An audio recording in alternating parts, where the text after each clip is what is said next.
உறவுகள் அனைவருக்கும் வணக்கம். ரோகிணி செம்ம பல்பு வாங்கிடுறாங்க. வீட்டுக்கு போயிட்டு நொந்துக்கிட்டு தாம் தூணு குத்தி தூக்கி போட்டு உடைக்கிறாங்க.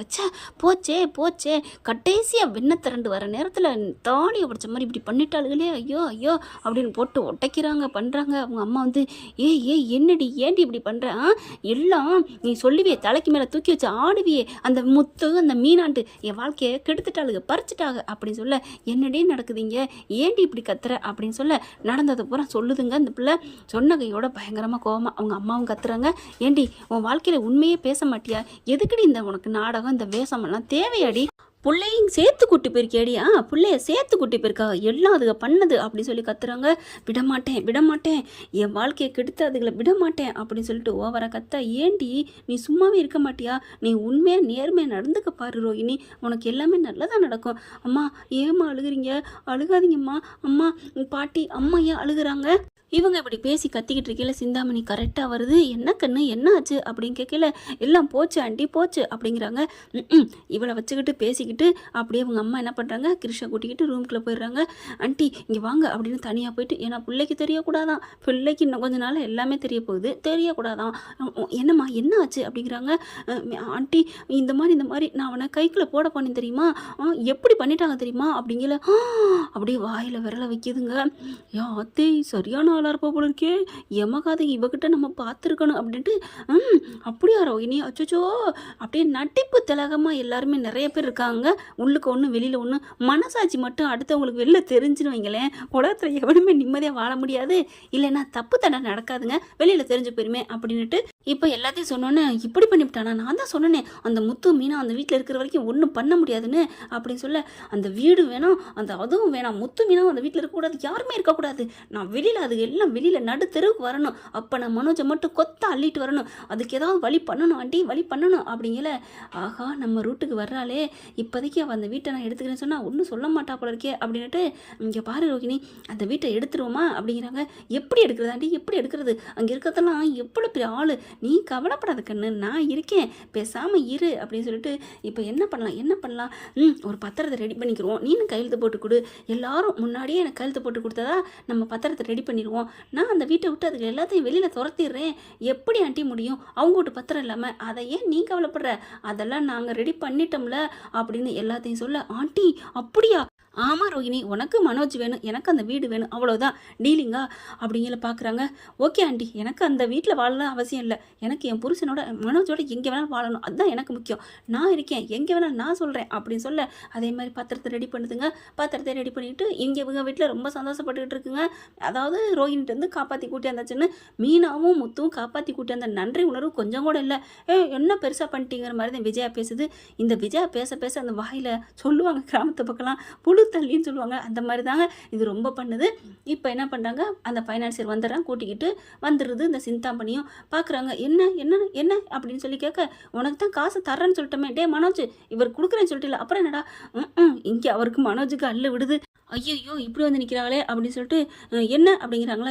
என்னவா, நீ பணமும் கொடுக்கல ஒன்றும் கொடுக்கல, நீ வாட்டுக்கு இழுத்தடிச்சிட்டே போயிருந்தா என்ன அர்த்தம் அப்படின்னு சொல்லிட்டு, மரியாதை அந்த வீட்டை காலி பண்ணுங்க அப்படின்னு சொல்ல. ஏன் எங்கள் வீட்டை ஏன் காலி பண்ண, ஆமாம் என்ன காலி பண்ணனா, என்ன நினச்சிட்டு இருக்கீங்க, இதை என் பேருக்கு எப்போயே மாற்றி கொடுத்துருக்கீங்க பாருங்க அப்படின்னு பத்திரத்தை காமிக்கிறாங்க.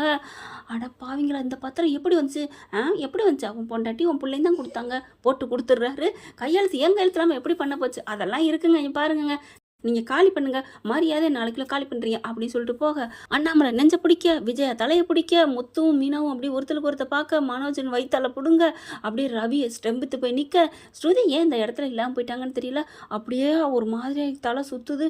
ஸோ இங்கன்னு அப்படியே மீனா விழுக போகிறாங்க. மீனா அப்படின்னு டக்குன்னு பிடிச்சிடுறாரு நம்ம முத்து.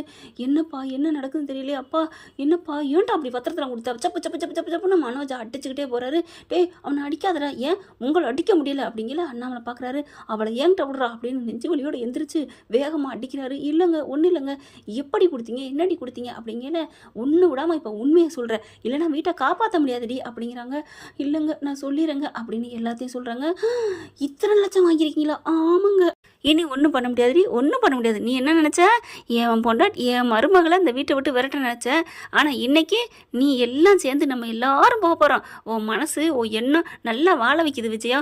அப்படிலாம் இல்லைங்க, யாரை கேட்டு என் கையெழுத்தை போட்டு கொடுத்தா அப்படின்னு சாட்டை எடுத்து அடிக்கிறாரு மனோஜா. ஒன்றும் பண்ண முடியாமல் துடிக்கிறான், துருள்றாங்க ரெண்டு பேரும். ஆத்தாளை மயனை போட்டு கிழிச்சு வாங்குறாங்க. எல்லாம் இவனால தான் போட்டுட்டு மயனை போட்டு ஆத்தாக்கரை நடிக்கிறாங்கங்க. அதுக்கப்புறம் ஒன்றும் பண்ண முடியாது, எல்லாம் போயிடுச்சு, நாளைக்கு காலி பண்ணிட்டு போக வேண்டியதான் அப்படிங்கல. என்னங்க எங்கெங்க போகிறது, எங்கே போகிறதா, தெருவில் தான் ஆலமரம் கோயில் குளம் இப்படி தான் போகணும் அப்படிங்கல. ஒரு மாதிரி ஆகுது, என்ன பண்ணுறது இல்லை. இப்போ நாளைக்குள்ள காலி பண்ண சொல்லியிருக்காங்களே. ஆமாம் சொல்லியிருக்காங்க, என்ன பண்ணுறது, போய் தான் ஆகணும். வா டே, ஏதாவது ஒரு 5 பேர் இருக்கிற மாதிரி கோயில் குளம் இருக்கா, அதெல்லாம் நிறைய பேர் தங்கலாம் அப்படின்னு மனது சொல்ல. ஆமாம் அனுபவம் பேசுதோ அப்படின்னு அடிக்கிறாங்க. கரெக்டாக மறுநாள் வந்துடுறாங்க போலீஸு, எல்லாத்தோடைய வக்கீலோட வந்துடுறாங்க. காலி பண்ணுங்க, நாங்கள் சீல் பண்ணுறோம் அப்படிங்கிறாங்க. என்னது சீலா? ஆமாம், நீங்கள் காசை கொடுத்து திருப்பலையில், இன்னும் 1 வாரம் டைம் தர்றோம், அதுக்குள்ளே நீங்கள் கொடுத்துட்டீங்கன்னா நாங்கள் கொடுத்துட்றோம், இல்லையா இந்த வீடு எங்களுக்கு தான் அப்படின்னு சொல்லிட்டு சீலை வச்சிடுறாங்க. எல்லாரையும் கழுத்தை பிடிச்சி தள்ளாத குறையா அப்படியே வந்து நிற்கிறாங்க. பாவி துரோகி, இப்படி சதி பண்ணிட்டேடி அப்படிங்கிற சிந்தாமணி அப்படின்னு சிரிக்குது. கரெக்டாக ரோஹிணி வந்து நிற்கிது. அட்டி பாவி, எல்லாம் ஓ வேலை தானே. ஆமாம், இப்போ சொல்லு, உனக்கு உன் வீடை தரேன், என்ன நீ ஏற்றுக்கிறேன்னு சொல்லு, என்ன சொல்கிறியா அப்படிங்கிற. அம்மா மட்டும் சொன்னால் போதுமாம்மா, அவள் வீட்டை கொடுத்துருவாளாம். சொல்லட்டா? அட்டப்பாவி அப்படின்னு அடிக்குது மறுபடியும். என்னடா நினச்சிட்டு இருக்க, அவள் சொல்லிட்டா அவள் வீடை கொடுத்துருவாளா, அவகிட்டே இருக்கு வீடு, அறிவு கட்டவனே. இல்லைம்மா அவள் சொல்கிறாளே அடே அப்படின்னு சொல்லிட்டு அவள் கையில் பத்திரம் வச்சிருக்கா. அடே அது ஏதோ ஒரு பத்திரம்னா ஒன்றுதே இருக்குமாடா. ஐயோ ஒன்று, நான் அவன் முத்து சொன்ன மாதிரி படிக்கிறங்கிற போட கிழிச்சு எரிஞ்சிடணும்டா, நீ வேஸ்ட்டா, முட்டாள் தாண்டா அப்படின்னு முத்து புலம்பிட்டு விஜயா புலம்புது. எல்லாம் புலம்புறாங்க, வெளியில் வந்துடுறாங்க. எங்கே போகிறதுன்னு தெரியல. அப்படியே வாங்க போவோம், எல்லாம் ஒன்றா போவோம். இதுதாங்க கர்மாவின் பலன் சொல்கிறது. மீனாவை வரட்டுறதுக்கு என்னென்ன பிளான் போட்ட, இப்போ எல்லாம் போகுதுங்க. இங்கே சிந்தாமணி ரோஹிணி ஆஹான்னு சிரிச்சிட்டு இருக்காங்க. அப்போ அப்படியே முத்து பாடுறாரு. அங்கே சிரிப்பவர்கள் சிரிக்கட்டும், அது ஆணவ சிரிப்புன்ட்டு முத்தை பார்த்து, நீ சிரிக்கிறது இருக்கடி தாங்க, நம்ம கண்டிப்பாக அந்த வீட்டுக்கு வருவோம். இங்கே பார்லரமாக குறித்து வச்சுக்கோ, இந்த நாள் உனக்கு சீக்கிரமே வரப்போகுது அழிவு. நாங்கள் எப்படி இந்த வீட்டுக்குள்ள வருவோம், பார்த்துடலாம், எப்படி நீங்கள் 1 வாரத்துக்குள்ள இத்தனை பல லட்சம், கிட்டத்தட்ட 60-70 லட்சம் உன்னால் கொடுக்க முடியுமா?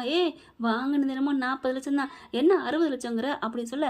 அப்புறம் வட்டி குட்டி இதெல்லாம் போடும்ல அப்படிங்கிறாங்க. அதுக்கப்புறம் அப்படின்னு போய் கோயிலில் உட்காந்துருக்காங்க. என்ன பண்ணுறதுன்னு தெரியல. பார்த்தா பாட்டி குரல் கொடுக்குது, முத்து அப்படின்ட்டு திரும்பி பார்த்தா எல்லாரும் பார்க்குறாங்க. கோயிலில் பாவங்க உண்டச்சோரை வாங்கி தின்னுக்கிட்டு இருக்காங்க. அப்போது அண்ணாமலை சொல்கிறாரு, ஏண்டி என்ன பாவம் பண்ணுமோ இப்படியா? அப்பா நீ நல்ல மனசானப்பா, ஏப்பா இப்படி அப்படிங்கிற மனோஜ் சொல்கிறான். கரெக்டாக, ஏண்டா முத்து, நல்லதே நினச்சா நல்லதே நடக்கும்னு சொல்லுவியாடா, நீங்கள் நல்லது தானே நினச்சிங்க, அப்புறம் ஏண்டா கூட கெட்டது கூடவே இருக்கே, அப்போ அதோட நம்ம வேண்டுதலும் எங்களுக்கு இழுத்துக்கிட்டு வருதே அப்படின்னு முத்து சொல்ல. விஜயாட்டே சும்மா இருடா, அப்புறம் ஏதாவது கோவத்தை தூண்டாதடா, நம்ம பண்ணது தப்பு அப்படிங்குது. அப்பா இப்போ அது ஒத்துக்கிட்டியே அப்படின்னு நினைக்கிறாங்க. அப்போ தான் அம்மா வந்து குரல் கொடுக்குது, முத்து அண்ணாமலை அப்படின்னுட்டு. அம்மா எப்படிம்மா இந்த அட்ரஸ்க்கு எப்படிம்மா வந்தீங்க அப்படின்னு சொல்ல. எல்லாம் என் பேத்தி தாண்டா சொன்னா அப்படிங்கிற. சொல்லிட்டியாடி அப்படின்னு விஜயா பார்க்க. ஏய் என்ன எப்போ பார்த்தாலும் என் பேத்தியை முறைச்சிக்கிட்டே இருப்பியா? ஒன்றும் இல்லை அத்தை அப்படின்னு சொல்ல. மீனா பார்க்குறாங்க. அவளுக்காவது சொல்லணும்னு நினைப்பு வச்சு அப்படிங்கிற. பாட்டின்னு ஓடி வந்து கட்டிக்கிறாங்க. ஏம்மா வீடு இல்லைன்னா இங்கே தான் வந்திருப்பீங்களா அப்படிங்கிற. சந்திராவும் வந்துடுதுங்க. விஷயம் தெரிஞ்சு, ஏன்டி இங்கே வந்திருக்கீங்க, நம்ம வீடு இருக்குல்ல, வரக்கூடாதா?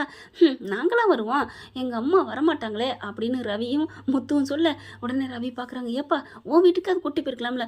பாட்டி என்ன பாட்டி, நான் என்ன கூட்டு போக மாட்டேனா, இல்லை ஸ்ருதி தான் வேணான்னு சொல்லுவாளா, இல்லை அவள் ஹோட்டல் இருக்குது அங்கேயும் வாங்கன்னு கூப்பிட்டேன், இவங்க தான் யாரும் அப்பா தான் மாட்டேங்கிறாரு, நான் என்ன பண்ணுறது? அம்மா இவ பண்ணதுக்கு அனுபவிக்கணுமா, கோயில் இருக்கணும், இன்னும் தெருவா திருவோடு எடுக்கணும், அப்போ தான் இவளுக்குலாம் புத்தி வரும், அதுக்காக தான் நான் இங்கே இருக்கேன். ரவி கேட்ட மாதிரி அவன் வீட்டுக்கு போயிட்டா சொகுசாக இருப்போம், நல்லா வசதியாக இருப்போம். அடா அதுவே இல்லையா, மீனா கேட்ட மாதிரி மீனா வீட்டுக்கு போனால் அங்கே வசதிகள் வேணால் கம்மியாக இருக்கலாம், ஆனால் நம்மளை வச்சு சம்மந்தி செய்கிறது இருக்கே அந்த கவனிப்பு அதிகமாக இருக்கும். அதில் இவளுக்கு எந்ததுமே தெரியாது, சொகுசு பையனாக இருக்க மாதிரி தான் இருப்பா, கஷ்டப்படட்டும், இந்த கொசு கடியில் கடக்கட்டும் அப்படிங்கிறாங்க. டேய் விடுடா, எதை பேசுகிறேன்னு தெரியலையா, எந்த நேரத்தில் இப்போ அந்த பத்திரத்தை எப்படி வாங்கணும் மீட்கணுமே அதை தெரியலையா அப்படிங்கிறாங்க. நேற்று சொன்னதுலேருந்து என்னால் தாங்க முடியல தெரியுமா, ஏன் இன்னைக்கு லேட்டாக வந்திருக்கேன்னு பார்க்குறியா, எல்லா ஏற்பாடும் பண்ணிட்டு தானே வந்திருக்கேன் அப்படிங்கிறாங்க. அம்மா அப்படிங்கிறார் அண்ணாமலை. ஆமாடா வா, சரி நம்ம அந்த ஃபைனான்சியல் வீட்டுக்கு போவோம் அப்படிங்கிறாங்க. அதுக்கப்புறம் சரி நான் போகிறதுக்கு முன்னாடி ஒரு இது கேட்கணும், அந்த முடிவு சரின்னு சொன்னால் நான் ரெடி அப்படிங்கிறாங்க. என்ன முடிவத்த அப்படின்னு விஜயா கேட்க, என்ன முடிவா, ஒன்றும் இல்லாமல் போச்சு, எல்லாம் முடிஞ்சு போச்சு. என்னடா நினச்சிட்டு இருக்க, என் பங்கு கொடு என் பங்கு கொடுன்னு கேட்டியாமே. ஆமாம், அதை கொடுத்தா கூட நான் கடனை அடைச்சிருவேனே. வாடா வா அப்படின்னு சொல்லிட்டு, இங்கே வா முத்து, அண்ணாமலை, ரவி வாங்க எல்லாரும் அப்படின்னு உட்கார வைக்கிறாங்க. அப்படி பசிக்குது, அம்மா பசிக்குதுமா அப்படின்னு மனசு சொல்ல போயிட்டு இன்னும் கொஞ்சம் கொடுக்குறாங்க. போய் வெண்பொங்கல் வாங்கிட்டு வாங்க அப்படிங்கிற ஓடி போய் வாங்கிட்டு வந்து சாப்பிடுதுங்க. எல்லாம் சாப்பிட்டதுக்கப்புறம் திருப்தியாக பேச ஆரம்பிக்கிறாங்க. என்னம்மா முடிவு பண்ணிக்கிங்க, பெட்டியில் என்னம்மா இருக்குது, இருடா நான் சொல்கிறேன். இப்போ நம்மளோட வீட்டோட மதிப்பு என்னடா போகும் நம்மளை அப்படிங்கிறாங்க. கிட்டத்தட்ட ஒரு 2-2.5 கோடி போகும் அப்படிங்கிறாங்க. மேலே மாடி கட்டினது எல்லாம் சேர்த்துதாம்மா அப்படின்னா அது அந்த முழுக்க முழுக்க அது ஓம் பங்கு தானே. அம்மா அதை வச்சு நான் என்னம்மா பண்ண போகிறேன், நம்ம பிள்ளைங்களுக்கு தாம்மா அப்படிங்கிறாங்க. டேய் என்ன நினச்சிட்டு இருக்கப்பா, அண்ணாமலை தாயும் பிள்ளையா இருந்தாலும் வாயும் வயிறு வேறடா. இல்லைம்மா டே சும்மா இருடா, நான் சொல்கிற வரைக்கும் யாரும் வாயை திறக்கப்படாது அப்படின்னு சொல்லிட்டு 2.5 கோடி வருதா, நான் வாங்கிக்கிறேன், அதான் என் பேருக்கு நான் வாங்கிக்கிறேன், ஓகேவா. அத்தை டேய் வாயை மூடு, யாரோ ஒருத்தி எடுத்துகிட்டு போகிறா, அதனால் நான் வாங்குறேன் 2.5 கோடி. இப்போ நீங்கள் 3 ஆம்பளை பசங்க, நீங்கள் 2 பேர் இருக்கீங்களா, மொத்தம் 5 பேரா, 5 பேர் இருக்கீங்க, ஓகே. 5 பேருக்கு எப்படி 60, உனக்கு 60 லட்சம் கடன் இருக்காடா. ஆமாம் அப்படின்னு சொல்ல, இப்போ 2.5 கோடியில் 10 லட்சம் இந்த வீட்டு பேங்க் இருக்குல்ல, அதுக்கு வச்சது அடைச்சது இருக்குது. அதனால் இந்த 10 லட்சத்தை எடுத்துடலாம், இதை வந்து கடனை அடைக்கிறதுக்கு. ஓகே, இப்போ 2.40 இருக்கா, 2.40ல் டே இங்கே வாடா அப்படின்ட்டு முத்து கூப்பிட்றாங்க. இந்தா உனக்கு 60 லட்சம், இந்தா டே ரவி உனக்கு 60 லட்சம், விஜயா உனக்கு 60, டே அண்ணாமலை உனக்கு 60 அப்படின்னு சொல்ல, 2.40 முடிஞ்சு போச்சே, அப்போ எனக்கு அப்படின்னு கேட்க, உனக்கா, உனக்கு நம்ம என்னடா பண்ண முடியும் அப்படின்னு சொல்கிறாங்க. அம்மா பாட்டி எனக்கு இல்லையா அப்படின்னு சொல்லிட்டு ஓவர் அப்படின்னு நடுங்க ஆரம்பிக்கிறாரு. இங்கே பாரு மனோஜ், உனக்கு நிறைய எக்கச்சக்கம் செலவு பண்ணிட்டான். ஏற்கனவே 30 லட்சத்தை 27 லட்சமாக 30 லட்சமாக்கி எடுத்துகிட்டு ஓடி போயிட்டேன். அதனால உனக்கு இந்த பங்குக்கு எந்த சம்மந்தமும் இல்லை. அத்தை என்னத்தை, என் புள்ள பாவம், அப்புறம் அந்த கடனை எப்படி அடைப்பான். ஓ அந்த கடனை அடைக்கணும்ல அப்படின்னு சொல்லிட்டு, விஜயா உன் காசை கொடு, இந்தாடா போய் கடன் அடைச்சிக்கோ அப்படின்னு சொல்ல, அப்படியே சந்தோஷம் தாங்கலை. போதுமா, இப்போ எல்லாருக்கும் கொடுத்தாச்சு, ஓகே அப்படின்னு சொல்ல, 3 பசங்களுக்கும் கொடுத்தாச்சு, நீ உன் கடனை அடைச்சிக்க, பத்திரத்தை மீட்டு கொண்டாந்துடணும், ஓகேவா. ஓகே பாட்டி தேங்க்ஸ் பாட்டி அப்படின்னு சொல்ல, கிளம்புப்பா போய் கொடுத்துட்டு பத்திரத்தை வாங்கிட்டு வந்துடுவோம் அப்படிங்கிறாங்க. நம்மளை இந்த காசை நீ பத்திரமா வச்சுக்கோ அப்படின்னு சொல்ல, அத்தை அந்த காசு அது அவனோடது, நீ வாயை திறக்கக்கூடாது அப்படின்னு சொல்ல, சரிங்க அத்தை அப்படிங்கிறாங்க. அதுக்கப்புறம் கிளம்புறாங்க. அங்கே போனால் எல்லாரையும் வர்றதை பார்த்துட்டு, வாங்க என்ன காசு கொண்டாந்துருக்கீங்களா, இல்லை இல்லைன்னு சொல்லிட்டு போகிறீங்களா, யாரடி சொன்னது வாயை மூடுறி அப்படின்ட்டு கோவமாக கத்துறாங்க. பாட்டி யார், நான் என்ன விஜய் மாதிரி நினச்சியா, நாங்கள் பார்க்க தாண்டி பழமையாக இருப்போம், பாஞ்சம்னா புலிடி அப்படின்னு சொல்லிட்டு வக்கீல் போலீஸோட தான் போயிருக்காங்க. இந்தாடி உனக்கு கொடுக்க வேண்டிய 60 லட்சம் அப்படின்னு தூக்கி கொடுக்குறாங்க. குடுறா மனசு கொடு அப்படின்னு சொல்லிட்டு பத்திரத்தை கொடு அப்படிங்கிறாங்க. அது போன வாரத்தோட முடிஞ்சு போச்சு, இப்போ 10 லட்சம் எக்ஸ்ட்ரா வந்திருக்கு, என்னடா விளையாடுறியா அப்படின்னு கேட்க, ஆமாங்க அவங்க மறுபடி எழுதியிருக்காங்க பாருங்க, நான் என்ன கிறுக்கனா, நானும் இது பொருள்கள்லாம் அடகு வச்சு எல்லாத்தையும் விற்று தான் கொண்டாந்துருக்கேன் அப்படின்னு சொல்ல, சிந்தாமணி ஆமாம் ஆமாம் அப்படின்னு சொல்லி பேசிக்கிட்டு இருக்காங்க. வேற வழி இல்லை, 10 லட்சம் வீட்டு பத்திரத்தை திருப்பினீங்கல்ல பேங்க்ல, அந்த காசுன்னு சொல்லி எடுத்து வச்சிருக்கீங்களா, அதை கொடுப்பா அப்படின்னு அண்ணாமலைட்ட கேட்க, அதையும் கொடுத்துட்றாரு. உனக்கு மட்டும் 70 லட்சமா அப்படின்னு முத்து கேட்க, டே விட்டுடா அப்படிங்கிறாங்க. அதுக்கப்புறம் அதை கொடுத்துறாங்க. கொடுத்து முடிச்சதுக்கப்புறம் வந்துடுறாங்க, பத்திரத்தையும் கொடுத்துட்றாங்க, வீட்டு சீலை எடுத்துடுறாங்க. வீட்டுக்குள்ளே வராங்க. வீட்டுக்குள்ளே போன கையோட பாட்டி பார்க்குதா, பார்த்துட்டு மனோஜ் உன் துணிமணிலாம் பெட்டி படிக்கலாம் எடுத்துகிட்டு வாயா அப்படின்னு கேட்க, எதுக்கு பாட்டி, எடுத்துகிட்டு வா அப்படிங்கிற எடுத்துகிட்டு வந்துடுறாங்க. கையில் பிடிச்சிடுறாங்க. எப்போ கிளம்புறீங்க அப்படின்னு பாட்டி கேட்க, என்னது பாட்டி நான் கிளம்பணுமா, ஏன் பாட்டி, ஆமாடா நீ போகணும்ல, ஏன் பாட்டி இது ஏன் வீடு, என்னது ஓன் வீடா, யார் சொன்னா, யாருக்குமே இங்கே இடம் இல்லை தான், இது ஏன் வீடு. சரி பாட்டி உங்கள் வீட்டில் நான் இருக்கக்கூடாதா, ஏன் என் வீட்டில் வந்து நீங்களாம் இருந்துட்டீங்களா, என் வீட்டில் நீங்கள் இங்கே இருக்கிறதுக்கு அப்படின்னு சொல்ல, என்ன பாட்டி இங்கே பார் இது என் வீடு, நான் அப்புறம் அடுத்தவங்களும் ஒவ்வொருத்தவங்களும் அனுப்புவேன், இப்போ நீ முதல்ல போகிற. பாட்டி ஏன் பாட்டி, டே காசு வாங்கிட்டீங்கடா, உன் பங்கு முடிஞ்சிருச்சு, கிளம்பிட்டே இரு. உடனே விஜய் அத்தை அவனையே போக சொல்கிறீங்க, ஓ அவனை மட்டும் போக சொல்கிறதுக்கு உனக்கு கஷ்டமாக இருக்குல்ல, நீயும் போகலாம், ஏன்னா உன் பங்கு இல்லைல்ல, உன் பங்கை தானே கொடுத்து அடைச்சிருக்க அத்தை அப்படிங்கிறாங்க. உங்கள் 2 பேருக்குமே இதில் பங்கே இல்லை அப்படிங்கிறாங்க. அத்தை ஏத்த இப்படிலாம் பேசுகிறீங்க, நான் உங்கள் மருமக இல்லையா, அவன் உங்கள் பேர் இல்லையா, ஓ பத்திரத்தை தூக்கி கொண்டு கொடுக்கல இதெல்லாம் தெரியலையா, இல்லை என் வீட்டு என் பேத்தி என் செல்லம் என் உயிரும் தெரிஞ்ச இந்த மீனாவை ஆளை வச்சு வீட்டை விட்டு விரட்ட வச்சியே அப்பெல்லாம் தெரியலையா. அத்தை அது தெரியாமல் நான் பண்ணலை, அது அந்த சிந்தாமணி பண்ணது. அவளுக்கு எதிரியாக இருக்கவெல்லாம் என்ன சொன்னாலும் கேட்ப, வீட்டுக்குள்ள உன்னை உயிராக நினச்சி விழுந்து விழுந்து பாடுபட்டு இருக்கா, அவள்லாம் உனக்கு பெருசாக தெரியல, ஏன்னா ஏழ்மை இடத்துலேருந்து வந்துட்டான்னு, ஏன் பணக்காரியாக வந்தானே ஏழ்மையாக வந்தானே, உனக்கு தேவை 3 வேளை சாப்பாடு, அதை யார் கொடுக்குறான்னு பார்க்கணும். அண்ணன் லட்சுமியா மீனா இருக்கா, அதை விட்டுட்டு பணக்காரி தான் முக்கியம்னு போனியே, அவள் வச்சுட்டு போனால ஆப்பு அப்படின்னு கத்துறாங்க பாட்டி. அத்தை என்னை மன்னிச்சிருங்க அத்தை அப்படிங்கிறாங்க. பாட்டி என்னை மன்னிச்சிருங்கன்னு காலில் 2 பேர் விழுகிறாங்க. 2 பேர் கிளம்புங்க, வீட்டை விட்டு கிளம்புங்க, உங்களுக்கு இந்த வீட்டுக்கு ரைட்ஸு இல்லை அப்படிங்கிறாங்க. இவங்களுக்கு தானே காசை கொடுத்துட்டீங்க, அப்போ இவங்கள மட்டும் வச்சுக்கிட்டு இருக்கீங்க அப்படின்னு சொன்னோன்னே செம்ம கோவம் வருது நம்ம பாட்டிக்கு. பார்த்தியா உன் புள்ள இன்னும் திருந்தவே இல்லை, பார்த்தியா கொஞ்சமாவது மனசார திருந்தினா பாட்டி நான் தெரியாம பண்ணிட்டேன், டே முத்து ரவி உங்களெல்லாம் விட்டுட்டு என்னால் இருக்க முடியாதுடா அப்படி சொல்லியிருப்பான். ஆனால் இப்போ என்ன சொன்னா, அவன்கிட்டையும் பணம் கொடுத்தாச்சு, அப்போ இன்னும் உன் மையம் திருந்தலை, இது சரிப்பட்டு வராது, 2 பேரும் வீட்டை விட்டு கிளம்புங்க அப்படிங்கிறாங்க பாட்டி. உடனே பார்க்குறாரு அண்ணாமலை, எங்க என்னை போக சொல்கிறீங்களா அப்படின்னு கேட்கல. அம்மா அப்படிங்கிற, என்னடா உன் பொண்டாட்டியை விட்டுட்டு இருக்க முடியாதா? இல்லைம்மா, இருந்தாலும் அவன் என் பொண்டாட்டிமா, அவள் ஏதோ சின்ன சின்ன பிள்ளைக்கா தப்பு பண்ணிட்டாமா, அதுக்காண்டி அவளை நான் எப்படிமா, என்னடா எப்படிமாங்கிற, வெளியில போகட்டும், போனாத்தான் அதுங்களுக்கு புத்தி வரும் அப்படின்னு சொல்லிட்டு பாட்டி கண்ணடிக்கிறாங்க. அண்ணாமலை புரிஞ்சுக்கிறார், ஓ அப்படியா சரி அப்படிங்கிறாங்க.